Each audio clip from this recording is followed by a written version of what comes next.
Alex had never been particularly good at reading maps, whether paper or digital, but he had been especially terrible at reading portals.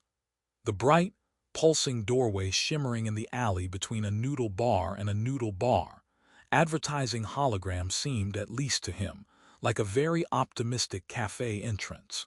He stepped through, and the sensation of falling upward made his stomach negotiate with his lungs over whether to scream. He landed in the middle of a city that defied every lesson he had ever learned about physics. Buildings twisted like ribbons of metal and glass, suspended above ground by what appeared to be magnetic fields or perhaps sheer stubbornness.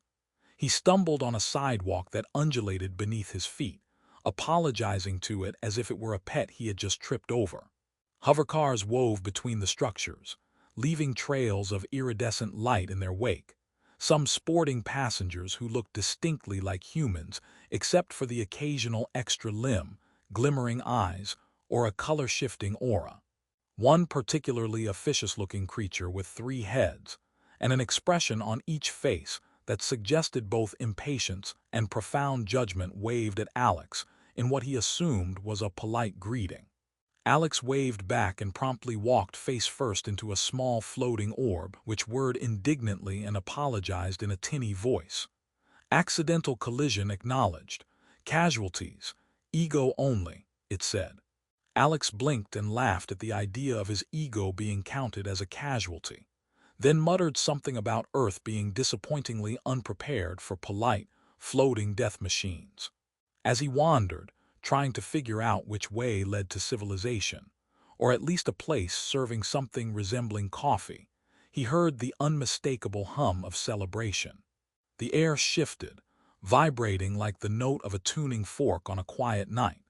He followed it, stepping carefully to avoid the occasional gravity bubble that would catapult him 3 feet into the air if misjudged. The source of the hum led him to a massive hall that seemed to stretch beyond the horizon, the architecture impossibly delicate, yet defying every notion of structural integrity. Light bounced off countless mirrored surfaces and floating chandeliers, each casting a kaleidoscope of color over the throng of guests. The attendees were a mixture of humanoid and fantastical forms, most of them dressed in finery that would make even the most extravagant Earth wedding look like pajamas. Limbs that shimmered like liquid metal waved in greeting. Tattoos glowed faintly in rhythm with the music, which sounded like a symphony played inside a hurricane. Alex, in his jeans and a shirt that had acquired a noticeable coffee stain during his portal misadventure, felt like an undercooked potato dropped into a vat of neon soup. He froze, and immediately a robotic server zoomed past, tripping him with a retractable arm. "Warning, clumsiness detected. Probability of further incidents. High," it chirped cheerfully before zipping away with a tray of levitating hors d'oeuvres. Alex groaned and watched the tray spiral into the crowd, someone's third eye blinking in irritation as a tiny, hovering quiche narrowly missed it. At the far end of the hall, a group of elegantly long-eared figures moved with a fluidity that made Alex's attempts at walking resemble a squirrel on roller skates. Their ears curled upward in ornate loops, catching light like musical instruments tuning themselves to some invisible song. One of them, taller than the others, laughed in a voice that sounded like wind chimes and tapped Alex gently on the shoulder. "Ah, you're the human. Don't worry, we've had a few crashers before, but none with such spectacular technique." Alex managed a sheepish bow, causing his shoe to stick briefly to the floor, which he considered a personal flourish rather than a minor humiliation. The laughter of the long-eared guests seemed to echo across the hall, intertwining with the music, and somehow that laughter carried a peculiar warmth that made Alex feel less like a trespasser and more like an accidental guest of honor. A small, octopus-limbed diplomat with a top hat adjusted his monocle, winked at Alex, and gestured expansively toward the main ceremony area. "The wedding is about to begin. Or, depending on your perspective, the wedding is already a mess and we're all just observers."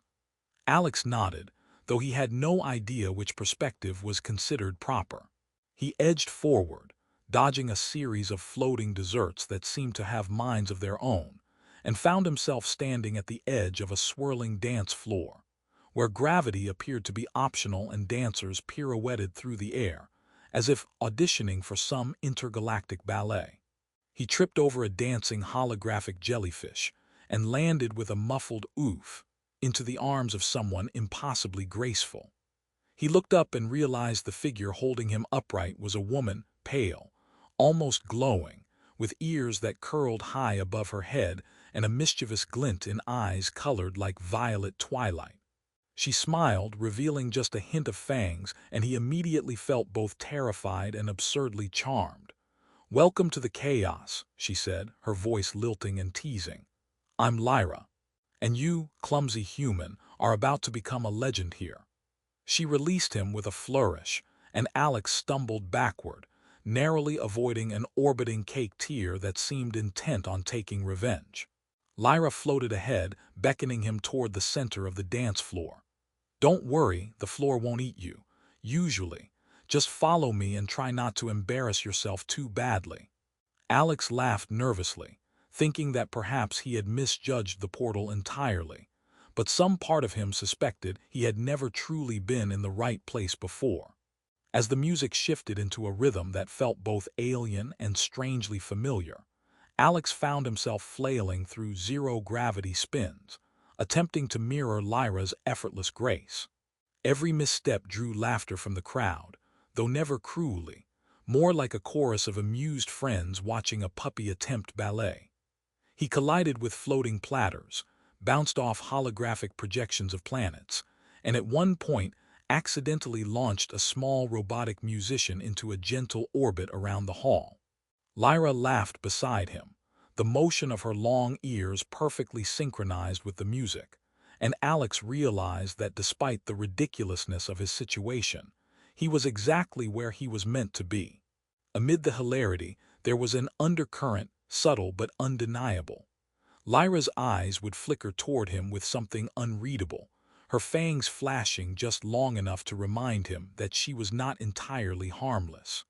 And yet in that swirl of dancing, floating desserts and glowing tattoos, Alex felt an exhilaration he had never known, terrifying, electrifying, and utterly thrilling.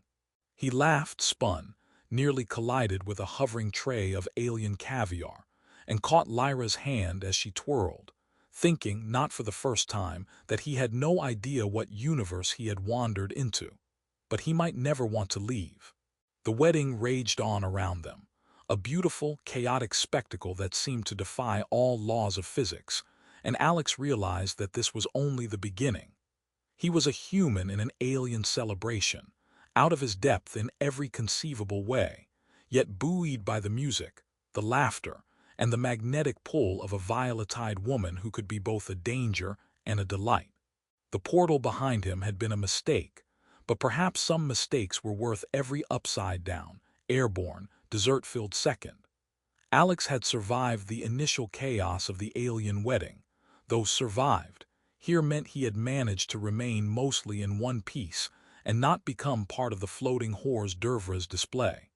Lyra had led him to a quieter corridor that curved impossibly in 3 dimensions, like someone had folded space in a particularly smug origami fashion.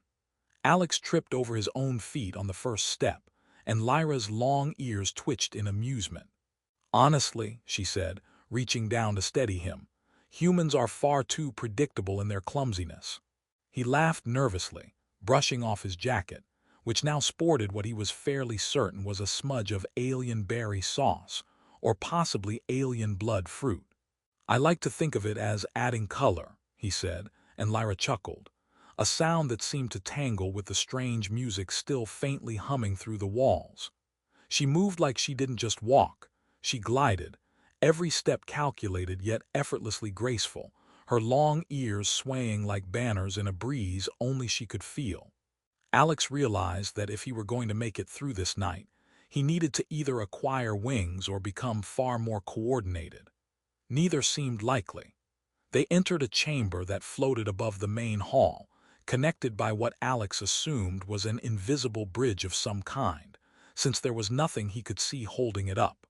Small lights hovered in clusters like bioluminescent insects, illuminating Lyra's sharp, pale features and the faint glint of her fangs when she smiled. She gestured to a drink that hovered near them, suspended by thin threads of magnetic manipulation. "Try it. It's surprisingly non-lethal," she said. Alex raised an eyebrow, recalling that a small robotic waiter had earlier attempted to decapitate him with a levitating tray of canapés. "That's reassuring," he said, taking a careful sip. The liquid was sweet, tangy, and fizzed like soda mixed with starlight, making his tongue tingle in a way that seemed vaguely inappropriate. As they sipped, Lyra leaned closer, lowering her voice. "So human, do you often wander into alien weddings uninvited, or is tonight a special occasion?" Alex laughed, trying to mask the sudden racing of his heart. "I usually stick to birthdays and bar mitzvahs," he said, and they both laughed. His laughter bounced strangely off the walls as if the building itself were amused. "You are unusual," Lyra said, eyes flicking toward him, sharp and violet. "Most humans would have either fainted or been flattened by now." He tried to appear nonchalant, though his stomach disagreed. "Well, I have stamina, mostly through stubbornness." She tilted her head, ears curling slightly, giving the impression of amusement and curiosity simultaneously. "Stubbornness can be useful," she said, "especially when you're dancing with someone who moves like they've already choreographed 3 centuries in advance." Alex grimaced, thinking back to his near collision with the floating cake and the orbiting robotic musician. He had learned that gravity was optional here, but skill was essential, and he had neither. Lyra extended her hand suddenly. "Come on, one more dance. Let's see if you can defy probability without entirely humiliating yourself." Alex hesitated. He had just survived one dance that had nearly involved the accidental launch of a sentient dessert, and yet there was something irresistible about her challenge, about the thrill of moving alongside someone who seemed to understand every nuance of a universe he could barely comprehend. He placed his hand in hers, and she pulled him into the center of a new, smaller dance arena, where holographic projections of distant stars spun around them, reflecting in her violet eyes. The dance began slowly, a sort of floating waltz with intermittent bursts of zero-gravity spins. Alex's first attempt resulted in him spinning like a confused satellite, nearly colliding with a hovering jellyfish-like creature, which squeaked indignantly and veered away. Lyra laughed, a melodic sound that made him forget momentarily about his own incompetence. "Don't worry," she said, her long ears tracing graceful arcs as she twirled around him. "You're improving, very slowly, but improving." He groaned, thinking that at this rate he might be competent by the next millennium. Somewhere in the chaos, they collided with a small group of wedding guests, who barely reacted, as if accidental contact was part of the ceremony. A floating bouquet orbited Alex briefly, and he ducked, only to be enveloped in Lyra's arms in the next instant. She whispered teasingly, "You know, human, I find your awkwardness charming." He nearly choked on a laugh. "Is that how you describe humans? Charming?" He glanced at her fangs, "because I feel like there's a hidden meaning there." Lyra grinned. "Perhaps," she said, voice low, teasing. "Or perhaps I just like seeing someone flail and survive. It's entertaining. Very entertaining." Her fangs caught the light in a way that made Alex's pulse quicken, and he realized that beneath the teasing and humor, there was a thread of something sharper, a subtle danger that was undeniably alluring. He tried not to dwell on it, focusing instead on matching her movements, though gravity continued to conspire against him at every step. As the dance progressed, Alex began to notice small details about her. How her ears twitched almost imperceptibly to the rhythm of the music, how her smile could shift from playful to predatory in a heartbeat, and how the faint glow of her skin reflected the swirling star projections around them. He realized he was captivated not just by her beauty, but by the effortless way she navigated a world that was still utterly alien to him. He stumbled again, and she caught him without a hint of impatience. "You're going to get used to this," she said lightly. Or at least, I'll keep you alive long enough to see the end of the evening. Humor and absurdity remained constant companions. At one point, Alex accidentally sent a small robotic musician spinning toward the ceiling with a misjudged step, prompting a chorus of robotic squeaks and the laughter of nearby guests. "I think you just broke the laws of physics," Lyra said, her voice a mixture of awe and amusement. Alex tried to take a bow mid-spin, nearly colliding with a floating dessert cart, and she caught him again, laughing freely. "Physics is overrated," she said, "and apparently so is human coordination." By the time the dance ended, Alex was panting, exhilarated, and slightly sticky with alien drinks and accidental dessert contact. Lyra guided him to a balcony that overlooked the vast hall, where the wedding continued below in a kaleidoscope of lights, laughter, and floating appendages. He felt dizzy from the combination of movement, gravity-defying stunts, and the strange, intoxicating energy of her presence. "Not bad," she said, her voice softening, ears curling gently. "For a human." Alex laughed, leaning on the railing, watching guests float and spin like they were part of a carefully orchestrated, but wildly unpredictable, cosmic ballet. I think I might survive this," he said, "maybe even enjoy it." She smirked, violet eyes glinting, fangs just a hint visible. "Enjoyment is optional," she said, teasing. "Survival is highly encouraged. Though somehow you make both look easy." He glanced at her, realizing that the night had already shifted from mere bewilderment to something far more complex, thrilling, and inexplicably entertaining. He had no idea what the future would hold, no idea what dangers or delights lay ahead. But for now, dancing with Lyra in an alien celebration, amidst laughter, floating cakes, and a defiance of gravity, felt like the kind of mistake worth making. The music of the hall thrummed through the balcony floor, their laughter mingled with it, and Alex knew that this night, and this alien woman, would haunt him long after the wedding ended. By the time Alex stumbled back onto the main floor of the wedding hall, the celebration had escalated into something that could only be described as organized chaos on a galactic scale. Guests floated in clusters, forming constellations of color and laughter, while robotic musicians spun slowly overhead, occasionally colliding with a levitating dessert tray or two. Alex's shoes were sticky with a combination of alien berry fizz and an unidentified luminescent sauce, but he barely noticed. Lyra appeared beside him, her long ears swaying with a fluidity that seemed to mock gravity itself, her violet eyes twinkling with amusement. "You survived the balcony," she said, brushing imaginary dust from his jacket. "Remarkably unscathed, and you even looked graceful for about 3 seconds." Alex grinned sheepishly, aware that his last 3 seconds of grace had ended in a spectacular collision with a hovering platter of neon pastries. "I call that improvement," he said, "even if it's mostly accidental." Lyra laughed, and the sound melded with the hum of the hall, creating a harmony that felt distinctly alive. As the evening progressed, Alex found himself moving more confidently, guided by Lyra's teasing corrections and occasional, deliberate brushes of her hand against his arm. He began to understand that the dance, this intricate ballet of floating bodies, erratic gravity, and unpredictable guests, was not merely entertainment. It was a form of communication, a ritual through which the aliens expressed joy, hierarchy, and subtle social cues. He stumbled less, adapted to the erratic gravity, and even learned to anticipate the mischievous antics of floating appetizers, launching himself into spins that elicited genuine laughter from the wedding-goers rather than sympathetic clucks.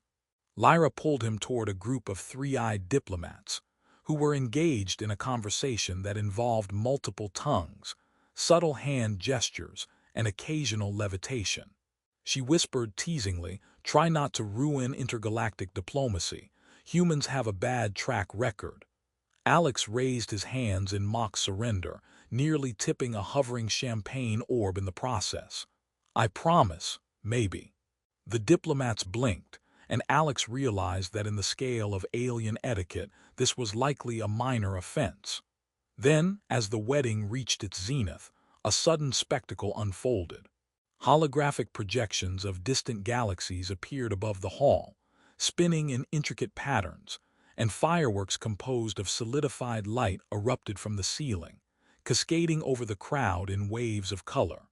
Alex watched, mouth slightly agape, as Lyra moved to him, her movements seamlessly synchronized with the luminous display. "Come on," she said, extending her hand. "The dance isn't over yet." He took her hand, and together they ascended into a smaller floating platform that rotated slowly above the guests. Here, gravity was entirely optional, and Alex discovered to his own astonishment that he could spin, flip, and even glide with a semblance of control. Lyra laughed beside him, her ears curling and uncurling like delicate tendrils that caught the light at every angle. She moved with a combination of elegance and playful mischief, guiding him through motions that made him feel, for the first time that evening, capable rather than clumsy. As they twirled above the hall, Alex felt a shift within himself. He realized that the night had forced him out of every comfort zone he had ever known. He had navigated a world that defied logic, danced in zero gravity, endured alien teasing, and yet found joy, laughter, and even a connection that transcended species. The fear he had felt upon entering the portal had dissolved into exhilaration, and the overwhelming strangeness of the alien world now seemed exhilarating rather than intimidating. Lyra's hand squeezed his gently, and her violet eyes met his with a moment of sincerity that contrasted her usual playful demeanor. "You've changed," she said softly. "Humans are usually too predictable, but you adapted. And you laughed. That's rare." Alex blinked, feeling a warmth that had nothing to do with the fizzy alien drinks. I think I had a good teacher," he replied, a grin tugging at the corner of his mouth. The wedding itself began to wind down, the guests dispersing into smaller, floating clusters, exchanging glowing gifts and messages that drifted like tiny stars through the hall. The chaotic music softened into gentle harmonics, and Alex and Lyra floated together to a balcony overlooking the city, watching the kaleidoscope of lights below.